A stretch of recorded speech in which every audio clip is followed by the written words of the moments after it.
হয়তো ছিল না। তেমনি ভাবে এই অ্যাকাউন্টে যার যত বেশি পারের করি সম্বল থাকবে, হরিনাম জমা থাকবে, শেষের দিনে তার তত ভয় থাকবে না। গৌর প্রেমানন্দে, শেষের দিনে তার তত ভয় থাকবে না। যত বেশি নামটাই তো করি, শেষের দিনের করি কি কৃষ্ণ নাম। তো পারের সম্বল কৃষ্ণ নাম, এই করি যত বেশি জমা থাকবে তার তত ভয় থাকবে না। সংসার হাটে যে আমরা কেনা বেচা করতে এলাম, আমি যে হিসাব দেব গিয়ে, যদি আমার মাঝে স্বচ্ছতা থাকে তাহলে আমার ভয় নাই, ভয় থাকবে না। এজন্য অল্প অল্প করে শুরু করুন, কিন্তু সময় থাকতে শুরু করুন। আপনি এক মালা করেই হরিনাম করেন, কিন্তু শুরু করুন। জপমালা যারা নেননি আজই নেন, তারপর 2 মালা, ধীরে ধীরে 4 মালা, 6 মালা, 8 মালা। আমাদের ধীরে ধীরে কত মালায় পৌঁছাতে হবে? 16 মালা। এটা একেবারে কম, তারপর আরো বাড়ানো উচিত। একেবারে সবচেয়ে কম হলো 16 মালা, কিন্তু আপনি 1 মালা করেই প্রথমে শুরু করুন। অভ্যাস করতে করতে এগিয়ে যান। অনেকেই দেখা যায় প্রথমে জপমালা নেওয়ার পর খুব আগ্রহ, হরিনাম খুব করে, দীক্ষা নেওয়ার পর আন্নিকাদি খুব যত্ন সহকারে করে, তারপর কয়েকদিন পরেই আগ্রহে ধীরে ধীরে ভাটা পড়ে যায়। কি পড়ে যায়? ভাটা পড়ে যায়, ভক্তি নষ্ট হয়ে যায়। তো ভক্তি নষ্ট হয় 6টি কারণে। শ্রীল রূপ গোস্বামী পাদ এই কারণগুলো আমাদেরকে জানিয়েছেন। প্রথম কারণ ভক্তি নষ্ট হওয়ার, অত্যাহার প্রয়াসচ প্রজল্প নিয়মাগ্রহ। সংস্কৃতের বাংলা কি? বাংলাটাই বলি, সংস্কৃত অনেকে বুঝবে না। প্রথম কারণ হচ্ছে অতিরিক্ত আহার। যে অতিরিক্ত আহার করবে তার মাঝে তমগুণ বেশি আসবে, ক্লান্তি আসবে, সঠিক সময় ঘুম থেকে উঠতে পারবে না, মঙ্গল আরতি করতে পারবে না। যে গৃহে মঙ্গল আরতি হয় না, ভোরবেলা ঘন্টা বাজে না, উলুধ্বনি হয় না, কাশি বাজে না, শঙ্খধ্বনি হয় না, অপ আত্মাগুলো সেই গৃহে এসে আশ্রয় গ্রহণ করে। সংসারী মানুষকে অবশ্যই, অতি অবশ্যই মঙ্গল আরতি করতেই হবে, করতেই হবে, করতেই হবে। কিন্তু দুর্ভাগ্য কি, এই 5 দিনের উপরে আপনাদের এই গ্রামে এলাম, ভোরবেলা মঙ্গল আরতি করি মাত্র আমরা কয়েকজন, গ্রামের কোনো মাতাজিকেও পেলাম না, বাবাজিকেও পেলাম না।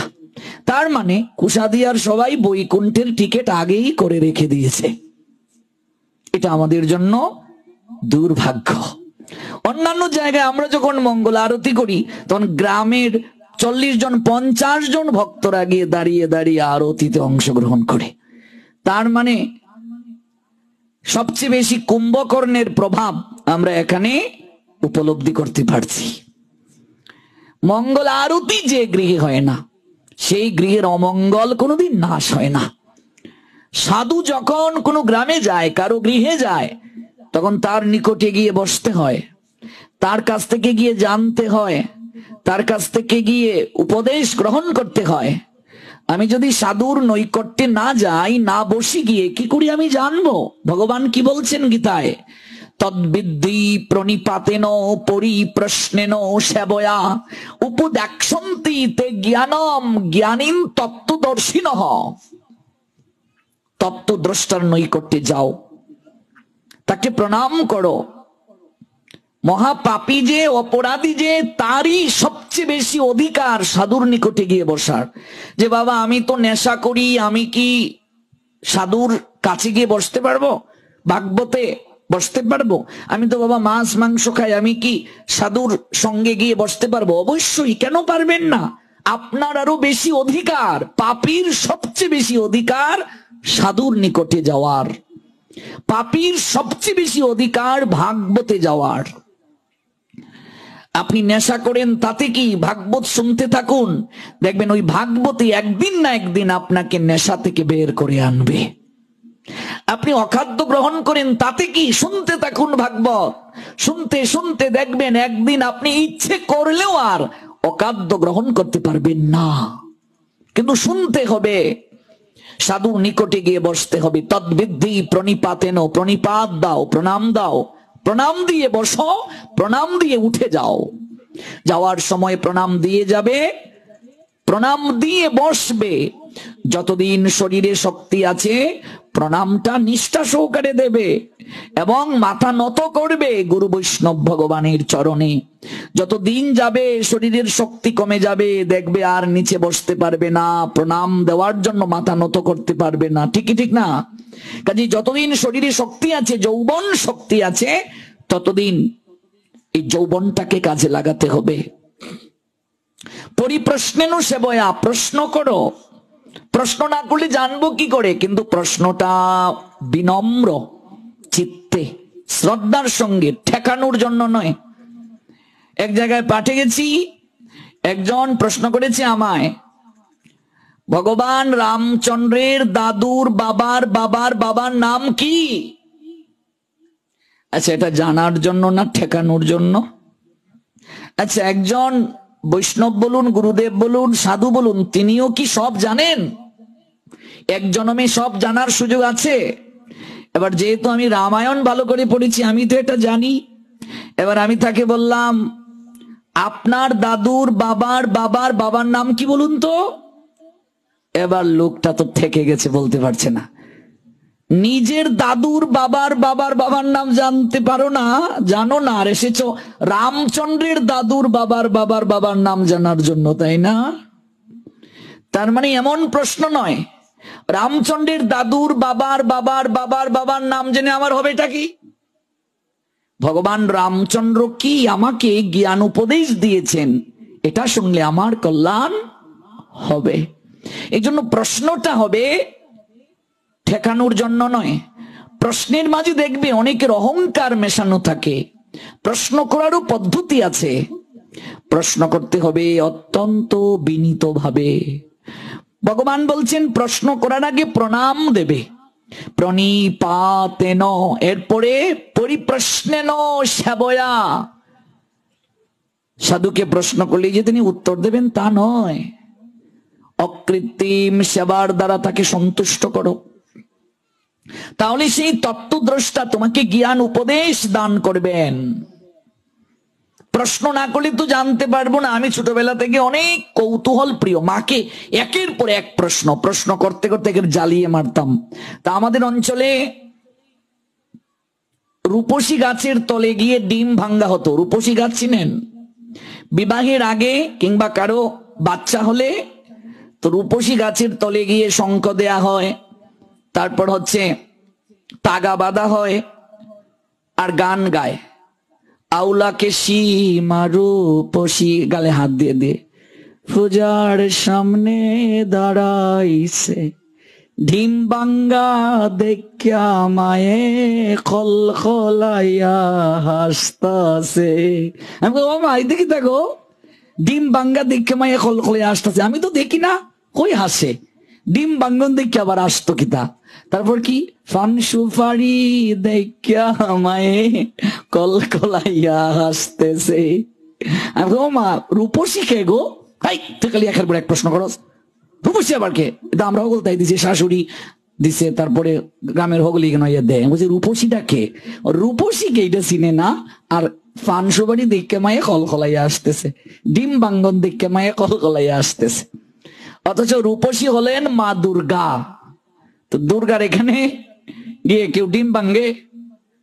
হ্যাঁ? এই যে প্রশ্ন যদি চিত্তে না জাগে, উত্তর পাবে কি করে?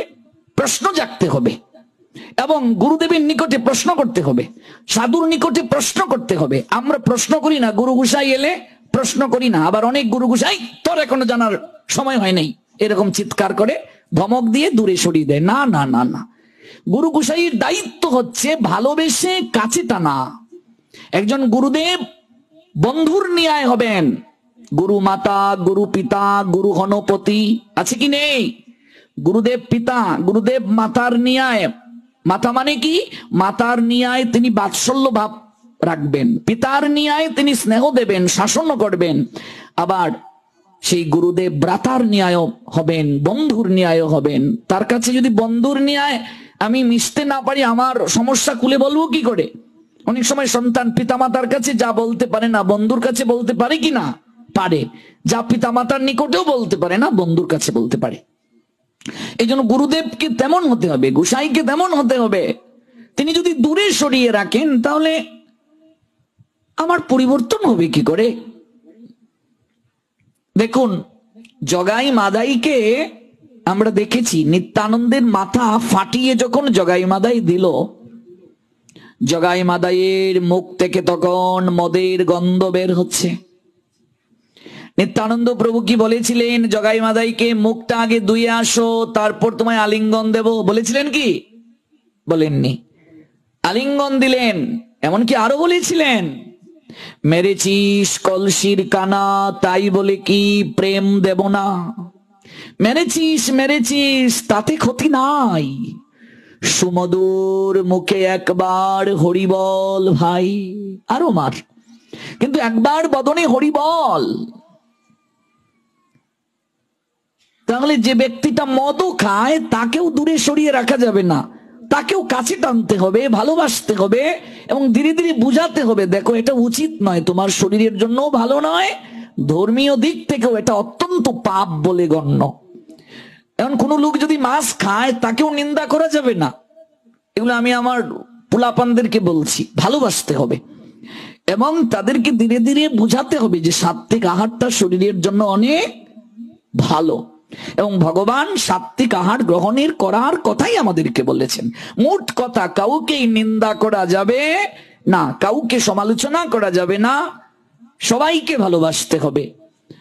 ভালোবাসা দাও, তাহলেই ভালোবাসা পাবে।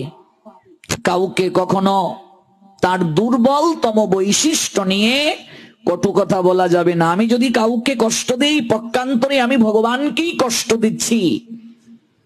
ভগবানের সৃষ্টিকে যে ভালোবাসতে পারে না, স্রষ্টাকে সে কোনোদিনেই ভালোবাসতে পারে না। যদি কেউ বলে আমি ভালোবাসি, সে মিথ্যে বলছে। এই জন্য তার সৃষ্টিকে সর্বপ্রথম ভালোবাসতে হবে। সৃষ্টিকে ভালোবাসলে স্রষ্টাকে ভালোবাসা যায়। আর মনে রাখবে, যে তোমার নিন্দা করছে তার প্রতি তুমি অসন্তুষ্ট হইও না। নিন্দুক আছে বলেই তুমি ভালোভাবে নিজেকে আরো পরিপাটি করতে পারছ। রবি ঠাকুর বলছেন, নিন্দুকেরে বাসি আমি সবার চেয়ে ভালো, যুগ জনমের বন্ধু আমার আধার ঘরের আলো, সবাই মরে ছাড়তে পারে বন্ধু যারা আছে, নিন্দুক সে ছায়ার মতো থাকবে পাছে পাছে। বন্ধু ছেড়ে যেতে পারে, কিন্তু নিন্দুক ছেড়ে যাবে না। নিন্দুকের কাজ কি? নিন্দা করা। দেখবে সে কি করে কি করে না। তার মানে তার কারণে আমি সর্বদা নিজেকে কি রাখতে পারছি? সচেতন রাখতে পারছি। বিশ্বজনে নিঃস্ব করে পবিত্রতা আনে, সাধক জনে নিস্তারিতে। তার মতো কি জানি বিনামূল্যে ময়লা ধুয়ে করে পরিষ্কার, টাকা পয়সাও দেয়া লাগে না, এমনিতেই ময়লা আমার ধুয়ে পরিষ্কার করছে। বিশ্ব মাঝে এমন দয়াল মিলবে না কো আর। কবি বলছেন সবচেয়ে বড় দয়াল হচ্ছে নিন্দুক। নিন্দুক সে বেঁচে থাকুক বিশ্বহিতের তরে, আমার আশা পূর্ণ হবে তাহার কৃপা ভরে। এই জন্য নিন্দুক যে, তাকেও ভালোবাসো। আমার সনাতন শাস্ত্র কত উদার হওয়ার শিক্ষা দিচ্ছে দেখো। সাধক তুলসী দাস, নিশ্চয়ই আমরা নাম শুনেছি, রামচরিতমানস গ্রন্থের লেখক। সেই তুলসী দাস তার স্ত্রীকে এত ভালোবাসতেন, বিয়ের পরে একদিনও বাবার বাড়ি দেননি। আছে নাকি এমন কোন মা এখানে যার স্বামী এত ভালোবাসেন, বিয়ের পরে একদিনও বাবার বাড়ি বেড়াতে দেননি? কেউ আছে গো? ও তোমরা জামাই, তোমরা বালা পায় না। তুলসী দাস একদিনও বিয়ের পরে তার স্ত্রীকে বাবার বাড়ি যেতে দেননি। কারণটা কি? এক মুহূর্ত স্ত্রীকে না দেখে থাকতে পারেন না। এই নিয়ে কত চারিদিকে নিন্দা, ছি এমন বউ পাগলা জীবনেও দেখিনি গো। আর প্রত্যেক 6 মাস পর পর বাবা মেয়েকে আনয়ন করার জন্য ছেলেকে পাঠায়। তুলসী দাসের স্ত্রীর নাম রত্না। হেরে দিদি, তুই যদি না যাস মা খুব কষ্ট পাবে। তুলসী দাস দেবে না। বহু বছর কেটে গেল। এবার রাগান্বিত হয়ে শাশুড়ি বলে দিয়েছে, এই তারিখে যদি জামাই না দে আমার মেয়েকে, আর আমি সম্পর্কই রাখবো না। যা তুই বলবি, তোর জামাইবাবুকে বুঝিয়ে বলবে। এবার যখন আনতে গেল, রত্না খুব কাঁদছে, এমন জায়গায় বিয়ে দিলি কেন? তো জামাইবাবুকে গিয়ে বলে দেখ, তোকে দে কিনা। তুলসী দাস তখন ঘুমাচ্ছিলেন, গিয়ে বলছে, ওগো আমি কি যাব? ঘুমের ঘুরে বলে দিয়েছে যাও। কি বলেছে? ঘুমের ঘুরে।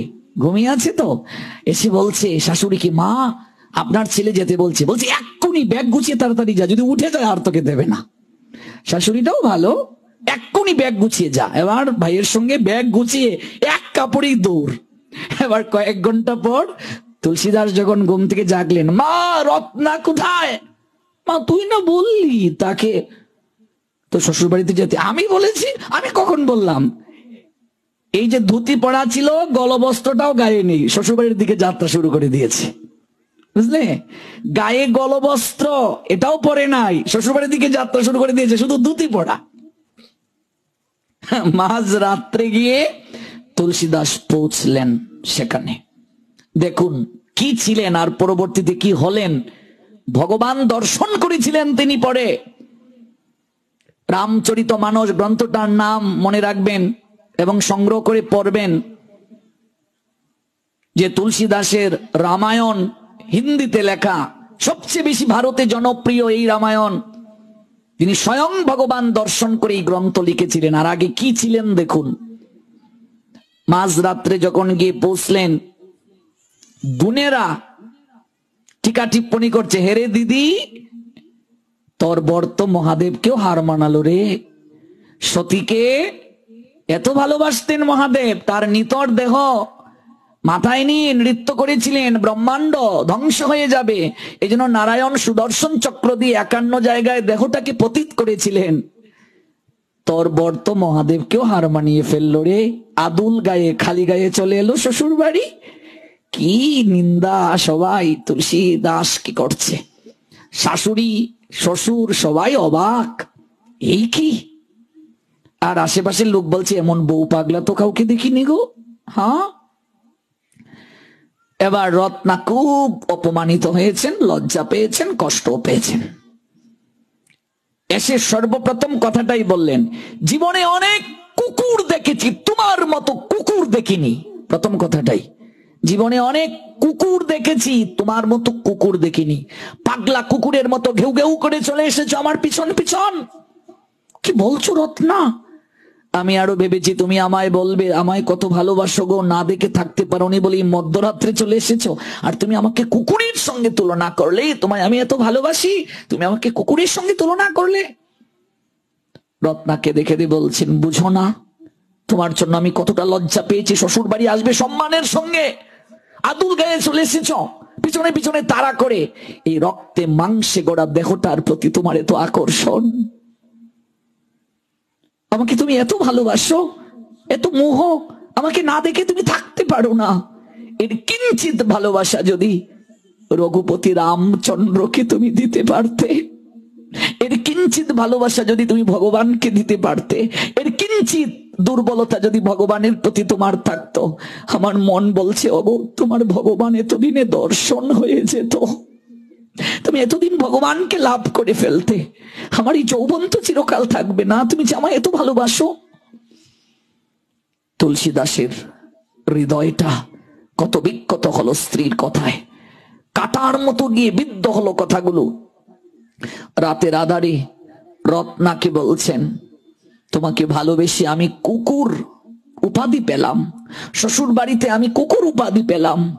আমিও বলে যাচ্ছি, আজ থেকে যদি কাউকে ভালোবাসতে হয়, আমি আমার রাঘবেন্দ্র শ্রীরাম ব্যতীত আর কাউকে ভালোবাসবো না, আমি ভগবান ব্যতীত আমি আর কাউকে ভালোবাসবো না।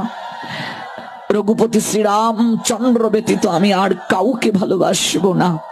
এই যে তিনি শ্বশুর বাড়ি থেকে সংসার বিরাগী হলেন, আর ফিরে এলেন না, সাধনায় গিয়ে মগ্ন হলেন। একদিন তিনি ভগবান দর্শন করলেন, স্বয়ং হনুমান এসে তাকে কৃপা করেছিলেন। ভগবান রামচন্দ্র তাকে দর্শন দিয়েছিলেন। পরবর্তীতে তিনি রামায়ণ রচনা করলেন হিন্দিতে, যে রামায়ণের নাম রামচরিতমানস। সর্বপ্রথম রঘুপতি রামচন্দ্রের নৈকট্যে তুলসীদাস প্রার্থনা করেছিলেন। যেদিন ভগবান তাকে দেখা দিলেন, কি চাও তুমি? বলছেন, যদি কৃপা করতে হয় তুমি আমার স্ত্রী রত্নাকে কৃপা করো। সেদিন সে যদি আমায় দুঃখ না দিত, কষ্ট না দিত, যন্ত্রণা না দিত, তাহলে আজ আমার চিত্তে বৈরাগ্য আসতো না, আর আমি তোমাকে এতটা ভালোবাসতে পারতাম না, তোমায় দর্শন হতো না। এতটা সুমধুর সুরে তিনি ভগবানের গুণকীর্তন করতেন। স্বয়ং ভগবান রামচন্দ্র শ্রোতার আসনে এসে ছদ্মবেশ ধারণ করে বসেছিলেন তার মুখে ভগবানের কথা শোনার জন্য। স্বয়ং হনুমান ছদ্মবেশ ধারণ করে এসে বসেছিলেন তার মুখ থেকে ভগবানের কথা শ্রবণের জন্য। ভাবুন কত বড় সাধক হয়ে গিয়েছিলেন তিনি, এই তুলসীদাস। এই জন্য জীবনে দুঃখটা প্রয়োজন, যন্ত্রণা প্রয়োজন। কেউ আমায় দুঃখ দিয়েছে তাই বলে আমি ভগবানের কার্য ছেড়ে দেব, সাধু সঙ্গ ছেড়ে দেব, ভগবানের কথা কীর্তন ছেড়ে দেব? এটা তো মূর্খতা। দুঃখটাকে শক্তি রূপে চিত্তের মাঝে স্থাপন করতে হবে, তাহলেই তো সফল হব। নিন্দা যে করছে করুক না, এটা তো আরো ভালো। নিন্দুক তুমি নিন্দা করে করছো আমার ভালো। কবি বলছেন, নিন্দা করে জীবন মোর আনন্দ তুমি ঢালো। রাগ করিয়া তোমার উপর নিন্দা করলে বলে, ভুলগুলো সব শুধরে নিতে মনে আগুন জ্বলে। তোমার তীব্র আঘাতে আজ জীবন হলো ধন্য, তুমি আমার ভুলটা ধরো ভালো হবার জন্য। তোমায় যেন পাই গো সদা আমার সকল কাজে, তোমার গাতে জীবন প্রাতে সুখের বিনা বাজে। আহা, কি চমৎকার কথা গো, কি অনুভব, কত চৈতন্য প্রাপ্তির কথা। তুরে সবে নিন্দা করে গুণহীন ফুল। শিমুল ফুলের কোনো গুণ আছে? গন্ধ আছে? যত ফুল আছে সব ফুল শিমুলকে নিন্দা করছে। তোর কি যোগ্যতা আছে রে? তোরে সবে নিন্দা করে গুণহীন ফুল, তোর কোনো গুণ নাই। শুনিয়া নীরবে হাসে আর কহিছে শিমুল, যতক্ষণ নিন্দা করে আমি চুপে চুপে ফুটে উঠি আপনার পরিপূর্ণ রূপে। যতক্ষণ আমায় বাকিরা নিন্দা করছে, আমি এই সময়টায় নিজেকে এমন ভাবে তৈরি করছি, দেখিস যখন আমি চারিদিকে প্রস্ফুটিত হয়ে থাকি তখন মানুষ শিমুলের বাগানে আসে, তাকিয়ে থাকে। এই জন্য যতক্ষণ আমায় নিন্দা করবে এই সময়টাতে আমি নিজেকে এমন ভাবে তৈরি করব, এমন ভাবে নিজেকে প্রেজেন্ট করব, মানুষ যেন আমার দিকে তাকিয়ে থাকে। যতক্ষণ নিন্দা করে আমি চুপে চুপে ফুটে উঠি আপনার পরিপূর্ণ রূপে। এই জন্য মন খারাপ করা যাবে না। নিন্দা দুঃখে অপমানে যত আঘাত খাই, তবু জানি কিছুই সে তা হারাবার তো নাই। থাকি যখন ধুলার পরে, ভাবতে না হয় আসন্তরে, দৈন্য মাঝে অসংকোচে প্রসাদ তবু চাই। যে তুমি সাহিত্যের ছাত্র, কবি বলছেন, লোকে যখন ভালো বলে যখন সুখে থাকি, জানি মনে তাহার মাঝে অনেক আছে ফাঁকি। সেই ফাঁকিরে সাজিয়ে লয়ে ঘুরে বেড়াই, মাথায় রহে তোমার কাছে যাব এমন সময় নাহি পাই। কবিগুরু রবীন্দ্রনাথ ঠাকুর বলছেন। আরেকটা কথা জানবেন, নিন্দার কাটা যদি না বিদিল গায়ে, প্রেমের কি স্বাদ আছে বলো। এটা একটা গান, গীতিকার সুরকার হচ্ছেন আবু জাফর, একজন অহিন্দু লোক। এই গানটা সুর দিয়েছে এবং লিখেছে। ভাবা যায় অর্থটা কি? আপনি ভালোবেসেছেন ভগবানকে, আপনাকে কেউ নিন্দা করবে না, কি করে ভাবলেন? আপনি ভালো একটা কাজ হাতে নিয়েছেন, আপনার বিরুদ্ধে মানুষ কথা বলবে না, কি করে ভাবলেন? সৎ কাজে সঠিক বাধা আসবে না, কি করে ভাবলেন? এই জন্য তিনি বললেন, নিন্দার কাঁটা যদি না বিধিল গায়ে, প্রেমের কি স্বাদ আছে বলো? তুমি প্রেম করবে আর নিন্দার কাঁটা সইতে পারবে না, তা তো হতে পারে না। আধার না থাকে যদি কি হবে আলোর, প্রেমের কি স্বাদ আছে বলো? বাঁশি ডেকে বলে যমুনাকে, অপবাদ যতই আসুক রাই কি কখনো ঘরে থাকে? রাই মানে রাধা। বাঁশি ডেকে যমুনাকে বলছে যতই অপবাদ থাকুক প্রেমময়ী রাধারানীর, কিন্তু বাঁশিতে যখন সে সুর কানাই তুলবে আর কানে যখন রাইয়ের যাবে, রাই কখনো ঘরে থাকবে না, পাগলের মতো ছুটে আসবে। কলঙ্ক না লাগে যদি ভালোবেসে, লাগে কি ভালো? হ্যাঁ, রাধারানী বলছেন যদি কলঙ্কই না লাগলো তো ভালোবেসে কি আর ভালো লাগে? কলঙ্ক না লাগে যদি ভালোবেসে, লাগে কি ভালো? হৃদয়ের যমুনাকে জানি লাজ ভয় সুনীল জলে, ধুয়ে যাবে যত কানাকানি, ফুলের মুখে কান দিয়ে বিনোদিনী কুল খুঁজে পেল। বিনোদিনী মানে রাধারানীর একটা নাম। দেখুন অন্য ধর্মের একজন লোক কি সুন্দর করে লিখলেন, ফুলের মুখে কান দিয়ে বিনোদিনী কুল খুঁজে পেল। এখানে কুল মানে ঠিকানা, কুল মানে তীর, ঠিকানা খুঁজে পেল। এজন্য পিছনে অনেক লোক অনেক কথা বলবে, থেমে থাকলে হবে না। কে তোমায় কবে কি কথা কহিবে, সে কথা ভাবিলে আর কি চলিবে? বিপদে সম্পদে রাখিবে যে পদে, তার পদ কেন ভাবো না? এগিয়ে যাও, এগিয়ে যেতে হবে। আমি হরিনাম করব, কে জানি কি বলেছে, কিরে এই বয়সে সাধু হয়ে গেলি? আমার মাকে গ্রামের লোক এসে বলতো, কিতা গো বাসনা, আমার মায়ের নাম বাসনা, কিতা গো তোমার কিতা সাত জাগে নানি গো, তোমার ফুয়ারা বউয়ের রাতে খাইয়াটাইয়া মরতায়, তোমার কিতা সাত জাগে না? ইতা কিতা গো তোমার এতগুলো ফুয়া মরে গেছে গা, এই ফুয়ারে বিয়া করাও না কেন গো, তোমার কিতা সাত জাগে নানি, ফুয়ার বউয়ের রাতে খাইয়া মরতায়? আমার মা কয়, ফুয়ার বউয়ের রাতে খাইলেও মরমু, না খাইলেও মরমু, মরণ থেকে কেউ বাঁচাইতে পারতো না। আমার মায়ের দুঃখ নাই, আর তারা ইয়া কয় তোমার দুঃখ নাইনি গো, ফুয়ার বউয়ের রাতে খাইয়া মরতায়। ইতা কিতা গো, অত কুটনি বুড়ির মতো আইয়া ইতা কিতা মাতিত রায় তোমরা, তাখানের মধ্যে ইতা কিতার বিষ ডাইলিয়া দেইলাই। ওই রামায়ণে একটা মন্ত্রা ওই কুটনি বুড়ির মতো খানের মাঝে বিষ ডাইলিয়া এগুজে যা করলো, তোমরা তো ইতা কিতা মাতিতরা। এই দেখবে লেগেই আছে কিছু লোক। হরিনাম করছো, তোমার ছেলে নিরামিষ খাচ্ছে, প্রসাদ পাচ্ছে, তোমাকে আইসা কইব কিতাবে, হ্যাঁ রাধাকান্তের মা, মাই গো পুত্রীতে কিতা খাওয়াজবে, ব্রেন হইতো না রে, ডিম খাওয়া ডিম, ডিম খাওয়া ডিম। বুঝছো গোপাল, তোমার মারে ওই অনেকে কইব, কিতা গো গোপালের মা, তোমার ফুয়া ইতা কিতা খায়, ব্রেন হইতো না, ব্রেন ব্রেন, ডিম খাওয়াও ডিম ডিম। তো আর যারা ভেজিটেরিয়ান তাদের একেবারে ব্রেন নাই, মেধা নাই, প্রজ্ঞা নাই, এরা একেবারে বানের ঝলে ভেসে এসেছে। নিন্দা যে মানুষ করবে না তা নয়, এটাকে সহন করার ক্ষমতা রাখো। দুঃখ যদি দাও গো প্রভু, শক্তি দিও সইতে, আরো দুঃখ দাও, কিন্তু এই দুঃখ পেয়ে যেন তোমায় ভুলে না যাই, ওই যন্ত্রণা পেয়ে যেন তোমায় আরো বেশি ভালোবাসতে পারি। হরিনাম করছো, তোমায় বলবে এই বয়সে সাধু হয়ে গেলি, ও মা এই কি, এই তো পিছনে কি রাখলি, হ্যাঁ চৈতন্য কাঠিন, এইসব কি, হ্যাঁ তো বলবে মহাদেবের তো চৈতন্য কাটিং নেই, হনুমানের নেই, এই নেই সেই নেই, হরি বল, কত কি বলবে। এগিয়ে যাও, দেখবে একদিন তারাই গর্ব করবে তোমায় নিয়ে। সামনের দিকে এগিয়ে যেতে হবে। তাই হরিনাম সর্বপ্রথমে যারা নেয় তাদের মাঝে খুব একটা উচ্ছ্বাস থাকে, প্রেম ভক্তি আগ্রহ থাকে, ধীরে ধীরে কমতে থাকে। কেন কমে? 6টা কারণে। এই প্রসঙ্গ থেকে আমরা এত দূর গেলাম, মনে আছে তো কি বলেছিলাম? 6টা কারণে ভক্তি নষ্ট হয়ে যায়। আমি যেখান থেকে শুরু করি আবার ঘুরে ফিরে সেই জায়গায় আসি। 6টা কারণে। প্রথমটাই হচ্ছে অত্যাহার, মানে অতিরিক্ত আহার।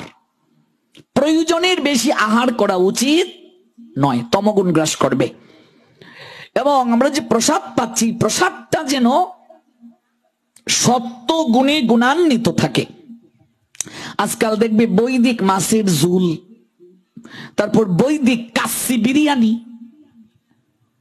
আর দেখবে নিরামিষ বিরিয়ানি। অনেক মূর্খের দল কয় কয় বিরিয়ানি রাঁধছি, নিরামিষ বিরিয়ানি। বিরিয়ানি আবার নিরামিষ হয়? বিরিয়ানি শব্দটা এসেছে বিফ থেকে, বিফ থেকে বিরিয়ানি। এই শব্দগুলো কোন শব্দ? আমরা তো ব্যাকরণের ছাত্র, বুঝে শুনে একটা শব্দকে প্রয়োগ করতে হবে। একটা কিছু তৈরি করেই আগে বৈদিক লিখে দিলাম। হ্যাঁ, বিফ থেকে বিরিয়ানি, বিরিয়ানি শব্দটা উচ্চারণ করে ভগবানের সেবায় আর লাগবে না। নিরামিষ আবার বিরিয়ানি হয়। আবার অনেকে বলে নিরামিষ পোলাও, নিরামিষ আবার পোলাও হয়। পোলাও শব্দটা কোথা থেকে এসেছে? পল শব্দ থেকে পোলাও শব্দ এসেছে। পল মানে মাংস, পল শব্দের অর্থ। এগুলো অর্থ বুঝতে হবে, অর্থ না বুঝলে তো হবে না। আমাদের কোনো এক জায়গায় নাম বলবো না, গ্রামের একটা লোকের অনেক টাকা পয়সা হয়েছে, তো সে ভেবেছে আমার একটু টাকা পয়সা হয়েছে, সমাজে মানুষ আমায় ডাকে, একটু শুদ্ধ ভাষায় কথা না বললে কি হয়? এবার সে চেষ্টা করছে শুদ্ধ ভাষায় কথা বলার। এবার তার ভাইয়ের ছেলে ভাইপু, ভাইপুকে দেখতে এসেছে, বরদৃষ্টি করতে এসেছে। তো আমাদের অঞ্চলে ঝাড়ু দেওয়াকে অনেক সময় বলে ফুরা। কি বলে? ফুরা। ফুরা বুঝো? মানে ঝাড়ু দেওয়া।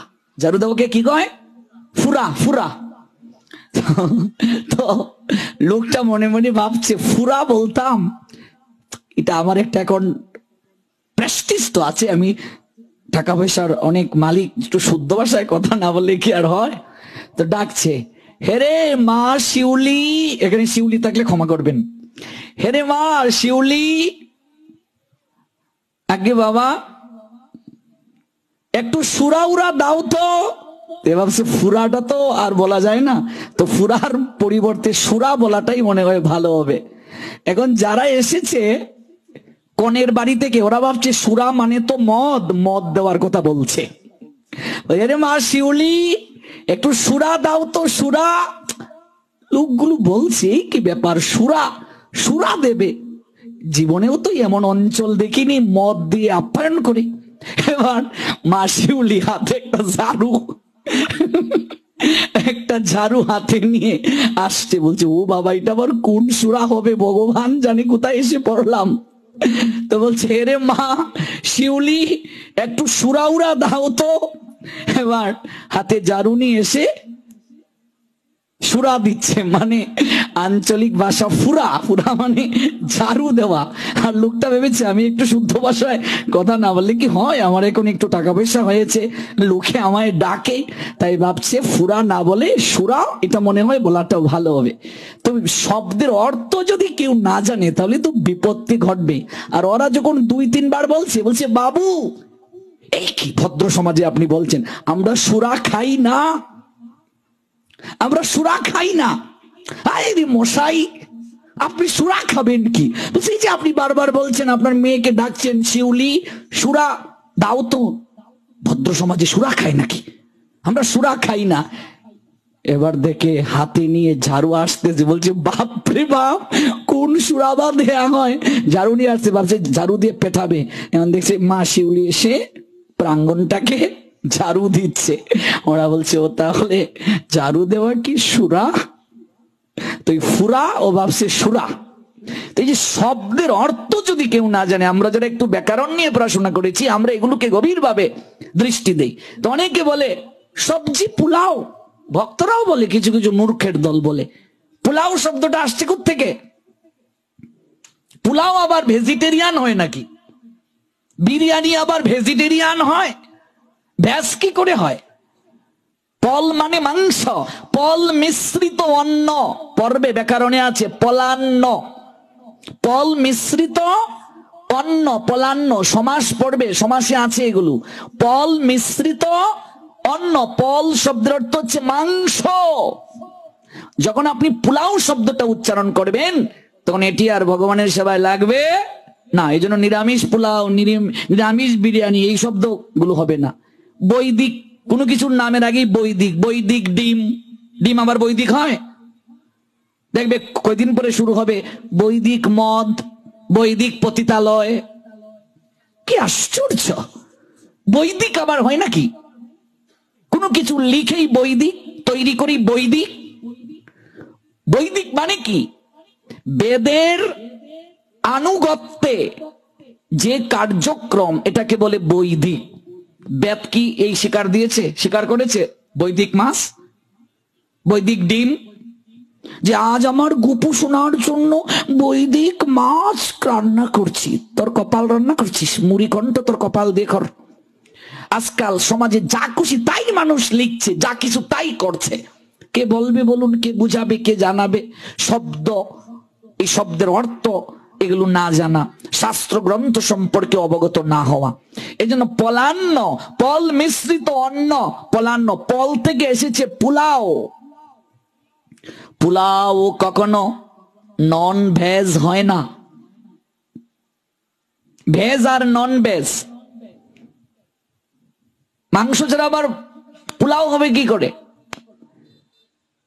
আজকাল হিন্দুর ছেলে গিয়ে বিরিয়ানি খায়। বিরিয়ানি এসেছে বিফ শব্দ থেকে। আজকাল কে হিন্দুর ছেলে গেট আপে বোঝা যায় না, মুখের দিকে থাকালে বোঝা যায় না কে হিন্দু। আমরা এমন ভাবে নিজেকে প্রতিপালন করছি, নিজেকে আমরা উপস্থাপন করছি, এটা আমাদের জন্য দুর্ভাগ্য। এটা আমাদের জন্য দুর্ভাগ্য, এটা আমাদের জন্য যন্ত্রণার কথা। যে নিজের সংস্কৃতিকে সম্মান দিল না, যে নিজের সভ্যতাকে সম্মান দিল না, যে নিজের সংস্কৃতির প্রতি আনুগত্যশীলতা প্রকাশ করলো না, এটি আমাদের জন্য দুঃখ বলে গণ্য। এই জন্য আহার যখন প্রস্তুত করা হবে, সেটা যদি জিহ্বার লালসায় হয়, তাহলে প্রসাদ রাজসিকে চলে যাবে, তামসিকে চলে যাবে। জিহ্বার লালসায় যে ইতি উতি দায়, শিষ্ণদর পরায়ণ কৃষ্ণ নাহি পায়। শিষ্ণ শব্দের অর্থ হচ্ছে লিঙ্গ, মানে উপস্থ, উপস্থের ব্যাগ বৃদ্ধি পাবে, আমার ইন্দ্রিয় কন্ট্রোল হবে না। অতিরিক্ত মশলা এই সেই দিয়ে রান্না বান্না করা যে প্রসাদ, তো এই ভক্তি নষ্টের পিছনে এটা অন্যতম কারণ। দ্বিতীয় কি? জড় বিষয়ে প্রয়াস। যতই ভক্তি চিত্তে থাকুক, জড় কথা যদি কেউ বলতে থাকে, জড় দৃশ্য যদি দেখে, ইউটিউবে এখন তার অভাব নাই, কেউ না দেখতে চাইলেও যে ফেসবুক ব্যবহার করে, খারাপ ছবি খারাপ ভিডিও তাকে দেখতেই হবে। কেউ যদি এগুলো দেখে, চোখ তার দুষ হয়ে যাবে, দুষযুক্ত চোখ, ভক্তি নষ্ট হয়ে যাবে। আগে ভক্তি ছিল, এখন ভক্তি নাই, কমে গেছে। কারণ কি? অলসতা গ্রাস করেছে। কি তার পশ্চাতে কারণটা হচ্ছে আমার জড় বিষয় প্রয়াস এসে গেছে। তৃতীয় প্রজল্প। প্রজল্প মানে গ্রাম্য কথা, মানে ভগবানের কথা ব্যতীত যে কথা, যে কথা কোনো কল্যাণ বয়ে আনে না। অমুক কি করেছে, তমুকের মা কি করেছে, তমুকের বউ কি করেছে, তমুকের সেরি ফালাইয়া গেছে গা, তমুকের ফুরি কার লগে প্রেম করে, এই সকল কথা এক জায়গায় বইলেই, হে রে শেফালির মা, তোর বউ কিতা করে, দেখবা উকুন আনতেছে মারে, কিতাবে ও মা তোর মাথার দেখে যায় কুস্কি, তেল দেশ না, তোর বউ কিতা করে। হরি নামের দেখবা রুচি নাই, এক জায়গায় বইয়াই অমুক কি করছে, তমুক কি করছে, এগুলোকে বলে গ্রাম্য কথা। এই গ্রাম্য কথার শাস্ত্রীয় নাম হচ্ছে প্রজল্প। 4 নম্বর অসৎ নিয়ম আগ্রহ। যে আগ্রহ, যে নিয়মগুলোকে আমাকে অসৎ কার্যে প্রবৃত্ত করে। আর 5 নম্বর হচ্ছে অসৎ জনসঙ্গ, যাদের সঙ্গে আমি চলি